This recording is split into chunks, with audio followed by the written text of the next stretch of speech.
मेरी माँ ने मेरे जन्म प्रमाण पत्र पर हस्ताक्षर किए थे। मैंने उसकी मृत्यु प्रमाण पत्र पर हस्ताक्षर किए। मेरी माँ ने मेरा पहला पहनावा चुना और मैंने उसका आखिरी। मेरी माँ ने मुझे पहली सांस लेते हुए देखा था और मैंने उसको अंतिम सांस लेते हुए देखा था। किसी लेखक ने इतनी सुंदर लाइनें लिखी है। आज मैं आपको कहानी सुनाऊंगी एक माँ और बेटे की। एक बार एक बच्चा होता है, वो जब भी उसको छुट्टियां होती है स्कूल की, वो हमेशा अपनी नानी के घर जाता है।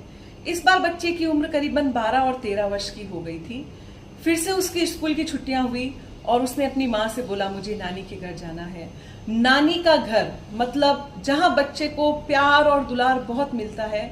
नानी का घर मतलब जहां बच्चे को किसी भी चीज के लिए ना नहीं कहा जाता। मगर इस बार माँ ने बोला कि हम नानी के घर नहीं जा सकते। पिताजी को दुकान में काम है और पिताजी को मेरी हेल्प की जरूरत है, इसलिए नहीं जा सकते। बच्चे ने बहुत जिद की तो माँ ने बोल दिया, ऐसा करो तुम चले जाओ, मैं नहीं जा पाऊंगी। नानी का घर जाना था, ट्रेन से दूरी तय करनी थी और ट्रेन की दूरी करीबन 1.5-2 घंटे की थी। बच्चे ने कहा ठीक है, मैं अकेला चला जाऊंगा। माँ ने बच्चे को ट्रेन में बिठाया और बच्चे को वो सारी बातें समझा दी थी।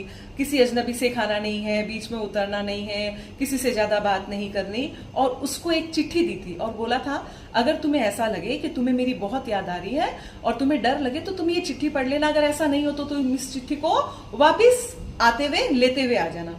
बच्चे ने बोला ठीक है। ट्रेन रवाना हुई नानी के घर के लिए।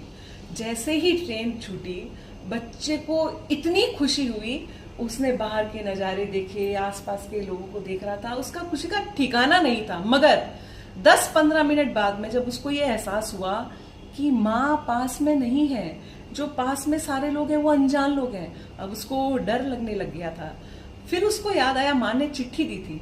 उसने चिट्ठी को खोला, उसमें लिखा हुआ था, बेटा तुम डरो नहीं, मैं पीछे वाले डब्बे में ही हूँ और तुम खुश हो जाओ, डरने वाली कोई बात ही नहीं है, माँ तो हमेशा तुम्हारे साथ है। अब वो खुश हो गया, उसको लगा कि मम्मी तो मेरे साथ में है और स्टेशन आ गया। वो उतरा, सामने मामा जी थे उसके। वो पीछे वाले डब्बे में भागते भागते गया मगर माँ वहां पे नहीं थी। मामा जी को बोला, मामा जी मम्मी कहाँ है? तो मामा जी ने बोला, मम्मी तो पापा के पास में है, तुम डरो नहीं, इसलिए माँ ने तुम्हें चिट्ठी दी थी। कहानी कहने का सार बहुत स्पष्ट है। उसने भी जब हमें नीचे भेजा है, हमें एक चिट्ठी दी है और हमें बोला है कि तुम डरो मत, मैं हमेशा तुम्हारे साथ हूँ। मगर हम ही हैं कि वो कभी कभी वो चिट्ठी खोलना ही भूल जाते हैं। कहानी पसंद आई हो तो एक लाइक करना, शेयर करना एंड फॉलो जरूर करना। Thank you so much. जय श्री कृष्ण।